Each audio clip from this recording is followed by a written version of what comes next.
Item ಯಾವುದೇ ಇರಲಿ try ಮಾಡಿ ಆಚಿ ಚಿಕನ್ ಮಸಾಲಾ. ಎಸ್ ಪ್ರವೀಣ್, ಈಗ ಪ್ರಿಯಾಂಕಾ ತಮ್ಮ ಮಗಳಿಗೆ ಯಾವಾಗಾದರೂ ಅಸಮಾಧಾನ ಮಾಡ್ತಾ ಇದ್ರಾ? ಅಂದರೆ ನೀನು ಕಪ್ಗಿದೆಯಾ, ನೀನು ಚೆನ್ನಾಗಿಲ್ಲ, ನೀನು ನೋಡೋಕ್ಕಾಗ್ತಾ ಇಲ್ಲ, ಹೋಗು ಅಂತೇಳಿ ಹೊಡೆಯೋದು ಬಡಿಯೋದು ಆ ಥರ ಏನಾದರೂ ಆ ಪುಟ್ಟ ಮಗುವಿನ ಮೇಲೆ ಮಾಡ್ತಾ ಇದ್ರಾ? ಮೇಡಮ್, ಹೊಡೆಯೋದು ಬಡಿಯೋದು ಯಾವತ್ತೂ ಮಾಡಿಲ್ಲ ಮೇಡಮ್. ಬಟ್ ಎಸ್, ಅವ್ರದ್ದು ಸ್ಕಿನ್ ಕಂಪ್ಲೆಕ್ಷನ್ ಮೇಲೆ ಒಂದು ಒಂದು ಒಂದು ಸ್ವಲ್ಪ ಫ್ರಿಕ್ಷನ್ ಪಾಯಿಂಟ್ಸ್ ಇತ್ತು ಮೇಡಮ್. ಅದು ನನ್ಗೂ ಅವ್ರಿಗೂ ಆಗೋದು. ಇವಾಗ ನಾವ್ ಯಾರಾದ್ರೂ ಈ ಪಿಂಕ್ ಆಗಿ ಬರ್ಬೇಕು, ಬೆಳ್ಳಿಗೆ ಬರ್ಬೇಕು, ಮತ್ತೆ ನಾವ್ ಏನೇ ಎಕ್ಸ್ಪೆಕ್ಟೇಷನ್ಸ್ ಏನೇ ಇಟ್ಕೊಂಡ್ರು ದೇವ್ರು ಸೃಷ್ಟಿ ಮಾಡಿರೋದು ಅದು.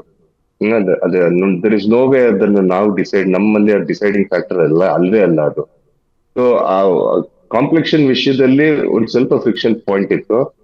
ಆದ್ರೆ ಅವಳು ಮಗುಗೆ ಹೊಡೆದಿರೋದು ಮಾಡಿದಾಳೆ. ಬಟ್ ಅಂದ್ರೆ ಇವಾಗ ನಾನಂದ್ರೆ ತುಂಬಾ ಪ್ರೀತಿ, ಇನ್ನು ಮನೇಲಿ ಯಾರ್ದಾರ ಒಬ್ಬರ ಮಾತು ಕೇಳ್ಬೇಕಲ್ಲ ಅಂತಾರು ಗದರಿಸಕ್ಕಾದ್ರೂ ಅವಳು ಒಂದ್ ಸ್ವಲ್ಪ ಸ್ಟ್ರಾಂಗ್ ಆಗಿ ಪ್ರೊಜೆಕ್ಟ್ ಆಗ್ತಾ ಇತ್ತು.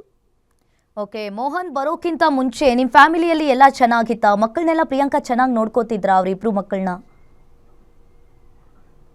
ಮೇಡಮ್, ಇದು ನವೆಂಬರ್ ತಿಂಗಳಿಂದಾನೇ ಎಲ್ಲ ಚೇಂಜ್ ಆಗಿದ್ದು ಮೇಡಮ್. ಅದಕ್ಕಿಂತ ಮುಂಚೆ ಆಸ್ ಎ ನಾರ್ಮಲ್ ಫ್ಯಾಮಿಲಿ ಅವಳು ಹೋಗ್ ಬರೋದು, ನಾವು ಹೋಗ್ ಬರ್ತಾ ಇದ್ವಿ, ಒಟ್ಟಿಗೆ ಊಟಕ್ಕೆ ಹೋಗ್ತಾ ಇದ್ವಿ, ಅದೆಲ್ಲ ನಾರ್ಮಲ್ ಆಗಿ ನಡೀತಾ ಇತ್ತು. ನಮ್ಗೆ ಯಾರಿಗೂ ಏನು ಈ ತರದೊಂದು ನಡೀತಿದೆ ಅನ್ನೋದು ಗೊತ್ತಿರ್ಲಿಲ್ಲ. ಬಟ್ ಆಫ್ಟರ್ 15th ಒಂದ್ ಸ್ವಲ್ಪ ಯಾವಾಗ ಹಣಕಾಸಿದು ವ್ಯವಹಾರಕ್ಕೆ ಅಂತ ಬೆಂಗಳೂರಿಗೆ ಹೋಗ್ ಬರ್ತೀನಿ ಅಂತ ಒಂದ್ ಪದೇ ವಾರಕ್ಕೆ ಒಂದ್ 3 ಸತಿ 4 ಸತಿ ಹೋಗ್ ಬರೋಳು. ಅವಾಗ ಅವ್ರದ್ದು ಅವ್ರ ಕಮ್ಯುನಿಕೇಟ್ ಮಾಡೋದಾಗಿರ್ಲಿ, ನಮ್ಮನ್ ಮಾತಾಡ್ಸೋದಾಗಿರ್ಲಿ, ಮಕ್ಕಳು ಮಾತಾಡ್ಸೋದಾಗಿರ್ಲಿ, ಅದ್ರಲ್ಲೆಲ್ಲ ಡಿಫ್ರೆನ್ಸಸ್ ಕಾಣ್ತಾ ಶುರು ಆಯ್ತು. ಓಕೆ, ಫಸ್ಟ್ ಬರ್ತ್ಡೇ ಎಲ್ಲ ಸೆಲೆಬ್ರೇಟ್ ಮಾಡಿರ್ತೀರಾ ಇಬ್ರು ಕೂಡಿ. ಇವಾಗ ಈ ಬಾರಿ ವೆನಿಲಾ ಇಲ್ಲ, ಹೇಗೆ ಅನಿಸ್ತಾ ಇದೆ ನಿಮ್ಗೆ? Cannot imagine a life without Har madam. ಆಗೋದಿಲ್ಲ ನಮ್ ಕೈಯಲ್ಲಿ. ಅವಳಿಲ್ದೆ ನನ್ನ ಜೀವನ ಏನೂ ಇಲ್ಲ ಮೇಡಮ್. ಐ ಡೋಂಟ್ ನೋ, ನೀವು ಟಿವಿಯಲ್ಲಿ ನೋಡಿರೋ ಫೋಟೋ, ನನ್ ಮಗಳದ್ದು ಫೋಟೋ, ಅದು ಬಂದ್ಬಿಟ್ಟು ಲಾಸ್ಟ್ ಇಯರ್ ನಾನ್ ಕೊಡ್ಸಿರೋದು ಬಟ್ಟೆದು. ಅದು ಅವ್ರದ್ದು November 4th ಬರ್ತ್ಡೇ ಬಟ್ಟೆ ಮೇಡಮ್. ಅದು ಆ ಬಟ್ಟೆಯಲ್ಲಿ ಅದು ಫ್ರೇಮ್ ಅಲ್ಲಿ ಇದ್ದಿದ್ದು ಫೋಟೋ ಮೇಡಮ್. ಈ ವರ್ಷನೂ ಎಲ್ಲ ಧೂಮ್ ಧಾಮ್ ಆಗಿ ಸೆಲೆಬ್ರೇಟ್ ಮಾಡೋಣ ಅಂತ ಬಹಳ ಆಸೆ ಆಯ್ತು ಮೇಡಮ್. ಯಾವತ್ತೋ ಒಂದಿನ ಒಂದ್ ಡಾಕ್ಟರ್ ಆಗ್ತಾರೋ, IPS ಆಫೀಸರ್ ಆಗ್ತಾರೋ ಇವ್ರು ಅಂತ ನೋಡ್ಬೇಕು ಅಂತ ಕನಸು ಕಾಣ್ತಾ ಇದ್ದೆ ಮೇಡಮ್ ನಾನು. ಅದು ಹೇಗಿರುತ್ತೆ ಇವಾಗ ಗೊತ್ತಿಲ್ಲ ಮೇಡಮ್ ನಮ್ಗೆ.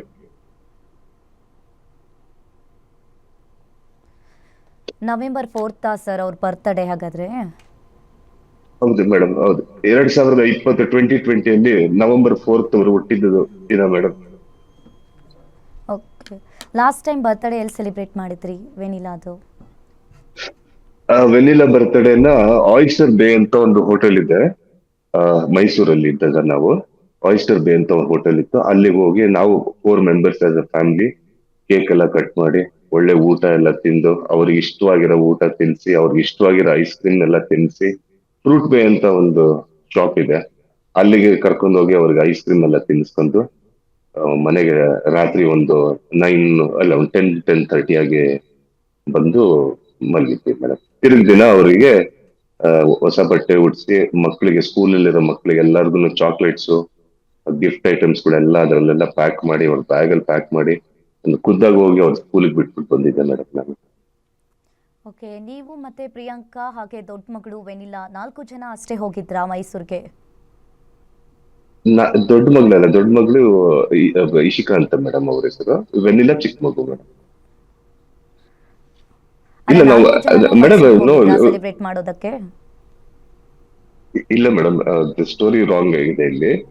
ನಾನು ಪ್ರಿಯಾಂಕಾ ಎಲ್ಲ ಮದುವೆ ಆಗಿದ್ದಾಗ ವಿ ಆರ್ ಇನ್ ಬ್ಯಾಂಗ್ಳೂರ್. ನಾವು ಬ್ಯಾಂಗ್ಳೂರಲ್ಲೇ ಇದ್ವಿ. ನಾವು ನಮ್ಮ ಫ್ಯಾಮಿಲಿಯಲ್ಲಿ ಒಂದ್ ಸ್ವಲ್ಪ ರಿಸ್ಕ್ ಕ್ರಿಯೇಟ್ ಆಗಿದ್ರಿಂದ ನಾನು ಪ್ರಿಯಾಂಕಾ ನಮ್ಮ ಇಬ್ರು ಮಕ್ಕಳು ನಾವು ಮೈಸೂರಿಗೆ ಹೋಗಿ ಸೆಟ್ಲ್ ಆಗ್ಬಿಟ್ಟಿದ್ವಿ. ನಮ್ಮ ಮಕ್ಕಳದು ಸ್ಕೂಲು ಕಾಲೇಜು ಎಲ್ಲ ಮೈಸೂರಲ್ಲಿ. ಅಲ್ಲಿ ಸಂಕಲ್ಪ ಸೆಂಟ್ರಲ್ ಪಾರ್ಕ್ ಅಂತ ಒಂದು ಅಪಾರ್ಟ್ಮೆಂಟ್ ಅಲ್ಲಿ ಮನೆ ಇತ್ತು. ಪ್ರಿಯಾಂಕಾ ಅವ್ರ ತಂದೆ ಅವಳಿಗೆ ಕೊಡ್ಸಿದ್ ಮನೆ ಇತ್ತು. ಆ ಫ್ಲಾಟ್ ಅಲ್ಲಿ ನಾವು ಸೆಟ್ಲ್ ಆಗಿದ್ವಿ. ಸೊ ಮಕ್ಕಳದು ಓದು ವಿದ್ಯಾಭ್ಯಾಸ ಎಲ್ಲ ಅಲ್ಲೇ ನಡೀತಾ ಇದ್ದಿದ್ದು ಮೈಸೂರಲ್ಲೇ. ಸೊ ಇದು January 12th ನಾನು ಮನೆ ಬಿಟ್ಟು ಬಂದೆ ಅಂತ ಹೇಳಿದಾಗ, ನಾನು ಮೈಸೂರು ಮನೆ ಬಿಟ್ಟು ನಾನು ಸೀದಾ ಹರಿಹರ ನಮ್ ದಾವಣಗೆರೆ ಇಲ್ಲಿಗೆ ಬಂದು ನಾನು ಉಳ್ಕೊಂಡಿರೋದು ಮೇಡಮ್. ಇವಾಗ ನನ್ನ ಮಗಳು ಬಂದಿದ್ದಾರೆ, ನನ್ನ ಜೊತೆಗೆ ಇದ್ದಾರೆ ದೊಡ್ಡ ಮಗಳು. ದೊಡ್ಡ ಮಗಳ ಹೆಸರು ಏನು? ಇಶಿಕಾ ಅಂತ ಮೇಡಮ್. ಓಕೆ, ಅವಳಿಗೆ ಎಷ್ಟು ವರ್ಷ ಈಗ? ಇವಾಗ 17 ವರ್ಷ, ಇನ್ನು 18 ಆಗಿಲ್ಲ ಮೇಡಮ್. ಮೈನರ್ ಓಕೆ ಇದ್ದಾರೆ, ಅವ್ರು ಇನ್ನು ಚಿಕ್ಕವರಿದ್ದಾರೆ. ಓಕೆ. ನನ್ನ ತಂಗಿ ಎಲ್ಲಿ ಅಂತ ಕೇಳ್ತಾ ಇರ್ತಾಳಾ ದೊಡ್ಡ ಮಗಳು? ಬಹಳ ಕೇಳ್ತಾರೆ ಮೇಡಮ್. ಅಂದ್ರೆ ಅವರು ತೀರ್ಕೊಂಡು ಹೋಗಿದ್ದಾರೆ ಅಂತ ಗೊತ್ತಿದೆ ಮೇಡಮ್. ಅಂಡರ್ ವಾಟ್ ಸರ್ಕಮ್ಸ್ಟಾನ್ಸಸ್ ಇದೆಲ್ಲ ಆಗಿದೆ ಅನ್ನೋದನ್ನ ನಾನು ಅವ್ರಿಗೆ ತಿಳಿಸಿಲ್ಲ ಮೇಡಮ್. ಅವ್ರಿಗೆ ಏನು ಹೇಳಿಲ್ಲ ಮೇಡಮ್. ಅವ್ರಿಗೆ ಒಂದ್ 30 or 40% ಆಫ್ ದ ಮ್ಯಾಟರ್ ಮಾತ್ರ ಗೊತ್ತಿದೆ. ಇಷ್ಟೆಲ್ಲ ಕಾಂಪ್ಲೆಕ್ಸಿಟೀಸ್ ಆಗಿತ್ತು, ಇಷ್ಟೆಲ್ಲ ಇನ್ವಾಲ್ವ್ಮೆಂಟ್ ಇತ್ತು ಅನ್ನೋದೆಲ್ಲ ಅವ್ರಿಗೆ ಐಡಿಯಾ ಇಲ್ಲ ಮೇಡಮ್. ತುಂಬಾ ಎಳೆ ವಯಸ್ಸಲ್ಲಿ ಅವನ್ನೆಲ್ಲ ಅವ್ರಿಗೆ ತಲೆಗೆ ತುಂಬಿಸಿದ್ವಿ. ಅವ್ರ ಆ ಒಂದು ಟ್ರಾಮಾ ಸ್ಟೇಜ್ ಹೋಗ್ಬಿಟ್ರೆ ಅವರು ನಾಳೆ ದಿನ ಅವರು ಪ್ರಪಂಚ ನೋಡೋ ದೃಷ್ಟಿನೇ ಚೇಂಜ್ ಆಗಿ ಹೋಗ್ಬಿಡುತ್ತೆ ಮೇಡಮ್.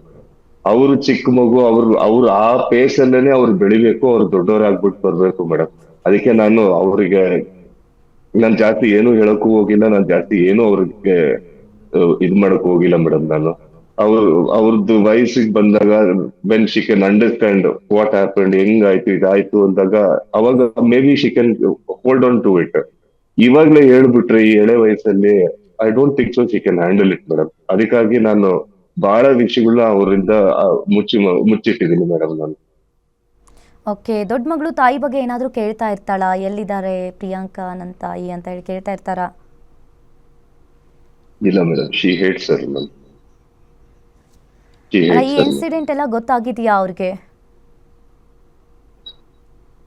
ಡೆತ್ ಆಗಿರೋದು ಗೊತ್ತಿದೆ madam. She has an illicit relationship ಅನ್ನೋದನ್ನು ಅವ್ರಿಗೆ ಗೊತ್ತಿದೆ ಮೇಡಮ್. ಬಟ್ ಅದೇ ಆನ್ ದ ಆನ್ಸೆಟ್ ಅಷ್ಟೇ ಗೊತ್ತಿರೋದು ಅವ್ರಿಗೆ. ಅದು ಏನಾಯ್ತು, ಅದ್ರ ಲೆಕ್ಕದಲ್ಲಿ ಅವಾಗ ಏನಾಯ್ತು, ಇವಾಗ ಏನಾಯ್ತು, ಇದು ಹೆಂಗಾಯ್ತು ಅನ್ನೋದೆಲ್ಲ ಅವ್ರಿಗೆ ನಾನು ತಿಳಿಸಿಲ್ಲ ಮೇಡಮ್, ಅವ್ರಿಗೆ ಹೇಳ್ಕೊಟ್ಟಿಲ್ಲ. ಓಕೆ. ಈಗ ಪ್ರಿಯಾಂಕಾ ಚಿಕ್ಕ ಮಗಳು ವೆನಿಲಾನಷ್ಟೇ ಕರ್ಕೊಂಡು ಹೋದ್ರು, ದೊಡ್ಡ ಮಗಳನ್ನೂ ಕೂಡ ಕರ್ಕೊಂಡು ಹೋಗ್ತೀನಿ ಅಂತ ಏನು ಹೇಳಿಲ್ವಾ ಆ ಸಂದರ್ಭದಲ್ಲಿ? ಆಕ್ಚುಲ್ ಆಗಿ ದೊಡ್ಡ ಮಗಳು ಚಿಕ್ಕ ಮಗಳು ಒಟ್ಟಿಗೆ ಅವಳೇ ಕರ್ಕೊಂಡು ಹೋಗಿದ್ದು ಮೇಡಮ್. ಆಮೇಲೆ ಏನಾಯ್ತು, ಇವರು ಸೆಕೆಂಡ್ ಇಯರ್ PUC ಬೇರೆ ಇದ್ರು ನಮ್ ದೊಡ್ಡ ಮಗಳು. ಸೊ ಅವ್ರ ಸ್ಟಡೀಸಿಗೆ ತೊಂದರೆ ಆಗತ್ತೆ ಅಂತ ಏನ್ ಮಾಡಿದ್ರು, ತುಮಕೂರಲ್ಲಿ ಯಾರ್ದೋ ಒಬ್ರು ಟ್ಯೂಷನ್ ಮೇಡಮ್ ಮನೆಯಲ್ಲಿ ನಮ್ ದೊಡ್ಡ ಮಗಳನ್ನ ಬಿಟ್ಬಿಟ್ಟು ಇವರು ಅಲ್ಲಿಯಕ್ ಹೋದ್ರು, ಚಿಕ್ಕ ಮಗಳನ್ನೂ ಕರ್ಕೊಂಡು. ಒಂದು ಜನವರಿ ಆಲ್ಮೋಸ್ಟ್ ಎಂಡ್, ಒಂದು 28 or 29 ನನಗೆ ನನ್ ದೊಡ್ಡ ಮಗಳು ಫೋನ್ ಮಾಡ್ಬಿಟ್ಟು, ಪಪ್ಪ ನಾನು ಈ ತರ ತುಮಕೂರಲ್ಲಿ ಇದ್ದೀನಿ, ನನ್ ಕೈಗೆ ಗಾಯ ಆಗ್ಬಿಟ್ಟಿದೆ, ನನಗೆ ಟ್ರೀಟ್ಮೆಂಟ್ ಕೊಡೋರು ಯಾರು ಇಲ್ಲ, ಬರೇ ಪೇನ್ ಕಿಲ್ಲರು ಅದು ಕೊಡ್ತಾ ಇದಾರೆ, ನನಗೆ ಟ್ರೀಟ್ಮೆಂಟ್ ತಗೊಬೇಕು, ನನ್ಗೆ ತುಂಬಾ ಕಷ್ಟ ಆಗ್ತಿದೆ ಅಂತ ಹೇಳಿದ್ರು. ಅವರಿಗೆ ಪಾಪ ತುಮಕೂರು ಊರ್ ಗೊತ್ತಿಲ್ಲ ಮೊದ್ಲಿಗೆ. ಇದು ನಾವಾದ್ರೂ ತುಮಕೂರ್ಗೆ ಹೋದ್ರು ಎಲ್ಲಂತ ಹುಡುಕ್ಬೇಕು ಅವ್ರನ್ನ. ಅದಕ್ಕೆ ಪಾಪು ಹೆಂಗಾರ ಮಾಡ್ಬಿಟ್ಟು ಒಂದ್ ಸ್ವಲ್ಪ ಲೊಕೇಶನ್ ಕಳಿಸ್ಕೊಡಮ್ಮ, ನಾವು ಇಮ್ಮಿಡಿಯೇಟ್ ಆಗಿ ಹೊರಟು ಬರ್ತೀವಿ, ನಿನ್ನ ಕರ್ಕೊಂಡ್ ಬಂದ್ಬಿಡ್ತೀವಿ ಅಂತ ಹೇಳಿದ್ರು. ಸೊ ಅವರು ಕದ್ದು ಮುಚ್ಚಿ ಇವ್ರು ಟ್ಯೂಷನ್ ಮಿಸ್ ಅವ್ರ ಅಮ್ಮ ಮಲಗಿರೋ ಟೈಮಲ್ಲಿ ಅವ್ರ ಫೋನ್ ಅಲ್ಲಿ ಲೊಕೇಶನ್ ಕಳಿಸ್ಕೊಟ್ಬಿಟ್ಟು, ಅವಾಗ ನನ್ನ ಬಾಮೈದ ಕಳಿಸ್ದೆ. ಅವನು ಬೆಂಗಳೂರಲ್ಲಿದ್ದ. ಸೊ ಅವನಿಗೊಂದು 60 or 70 ಕಿಲೋಮೀಟರ್ಸ್ ಆಗತ್ತೆ ಅಷ್ಟೇ ಅವನಿಗೆ ಲೊಕೇಶನ್ಗೆ. ನನಗಾದ್ರೆ ಇಲ್ಲಿಂದ ತುಮಕೂರು ಬರ್ಬೇಕು ಅಂದ್ರೆ 200+ ಕಿಲೋಮೀಟರ್ಸ್ ಆಗುತ್ತೆ ನನಗೆ. ಸೊ ರಘು ಹೇಗಾರ ಮಾಡ್ಬಿಟ್ಟು ಒಂದ್ ಸ್ವಲ್ಪ ಇಶಿಕನ್ ಎತ್ಬಿಡಪ್ಪ ಅಂತ ಎತ್ಕೊಂಡ್ ಹೋಗ್ಬಿಡಪ್ಪ ಅಂತ ಹೇಳಿದೆ. ಫಸ್ಟ್ ರಾಘುನೇ ಹೋಗಿ ಆ ಲೊಕೇಶನ್ ಹೋಗಿ ಇಶಿಕಾನ ಹುಡುಕಿ ಕರ್ಕೊಂಡು ಅವ್ರು ಬೆಂಗಳೂರಿಗೆ ಹೋಗ್ಬಿಟ್ರು ವಾಪಸ್. ಅವ್ರ ಮೇಡಮ್ ಅವರೇ ಯಾರೋ ಒಬ್ರು ಕಿಡ್ನಾಪ್ ಮಾಡ್ತಾ ಇದ್ದೀರಾ ಮಗುನ ಅಂತ, ನಾನ್ ಕೇಸ್ ಮಾಡ್ತೀನಿ ಅಂತ ಜೋರಾಗಿ ಕಿತ್ತಾ ಇದ್ರಂತೆ. ಹಂಗು ಏನೋ ಆಗ್ಲಿ ಪರವಾಗಿಲ್ಲ ಅಂದ್ಬಿಟ್ಟು ಕರ್ಕೊಂಡ್ ಹೋಗ್ಬಿಟ್ಟಿದ್ದಾರೆ. ಆಮೇಲೆ ಕರ್ಕೊಂಡ್ ಹೋದ್ವಿ ಅಂತ ನನ್ಗೂ ಫೋನ್ ಮಾಡಿ ತಿಳಿಸ್ತಾನೆ ಬಾಮೈದ. ಸರಿ ಆಯ್ತು, ನೀವು ಹೋಗ್ರಿ ಬೆಂಗಳೂರು ರಾಮೂರ್ತಿ ನಗರ್ ಮನೆಗೆ ಹೋಗ್ರಿ, ನಾ ಅಲ್ಲಿಯೇ ಬರ್ತೀನಿ ಅಂತ ಹೇಳಿ ನಾವ್ ಇನ್ನೂ ಆನ್ ದ ರೂಟ್ ಅಲ್ಲಿ ಇದ್ವಿ. ನಾವು ಸೀದಾ ಅವ್ರ ಮನೆಗೆ ಹೋಗಿ ಅಲ್ಲೇ ನನ್ನ ಮಗಳನ್ನ ಜನವರಿ ಎಂಡಲ್ಲಿ ಒಳಗೆ ನನ್ನ ಮಗಳನ್ನ ಸೇರ್ಕೊಂಡ್ಬಿಟ್ಟೆ ಮೇಡಮ್. ಓಕೆ. ದೊಡ್ಡ ಮಗಳನ್ನ ಕರ್ಕೊಂಡು ಹೋಗ್ಬೇಕಾದಂತ ಸಂದರ್ಭದಲ್ಲಿ ಚಿಕ್ಕ ಮಗಳು ನಾನು ನಿಮ್ ಜೊತೆ ಬರ್ತೀನಿ ಅಂತ ಏನ್ ಹೇಳಿಲ್ವಾ? ಚಿಕ್ಕ ಮಗಳು ಮತ್ತೆ ಪ್ರಿಯಾಂಕಾ, ಮೋಹನ್ 3 ಜನರು ಇರ್ಲಿಲ್ಲ ಮೇಡಮ್ ತುಮಕೂರಲ್ಲಿ. ಅವರು ನನ್ ದೊಡ್ಡ ಮಗಳನ್ನ ಅವ್ರ ಟ್ಯೂಷನ್ ಮೇಡಮ್ ಮನೇಲಿ ಬಿಟ್ಬಿಟ್ಟು ಅವರು ಎಲ್ಲೋದ್ರು ಎಲ್ಲಿದ್ರು ಏನು ಗೊತ್ತಿರ್ಲಿಲ್ಲ ಮೇಡಮ್. ಓಕೆ. ನೀವೇನಾದ್ರೂ ಭೇಟಿ ಮಾಡೋದಕ್ಕೆ ಹೋಗ್ತಾ ಇದ್ರಾ ಅವ್ರ ಮನೆಗೆ ಚಿಕ್ಕ ಇಲ್ಲ ಮಗಳಿಗೆ? ಮೇಡಮ್, ಇಲ್ಲ ಮೇಡಮ್, ಓಕೆ. ಇಲ್ಲ ಚಿಕ್ಕ ಮೇಡಮ್. ಮಗಳಿಗೆ ಅವ್ರು ಎಲ್ಲಿದ್ದಾರೆ ಅಂತಾನೆ ಗೊತ್ತಿಲ್ಲ.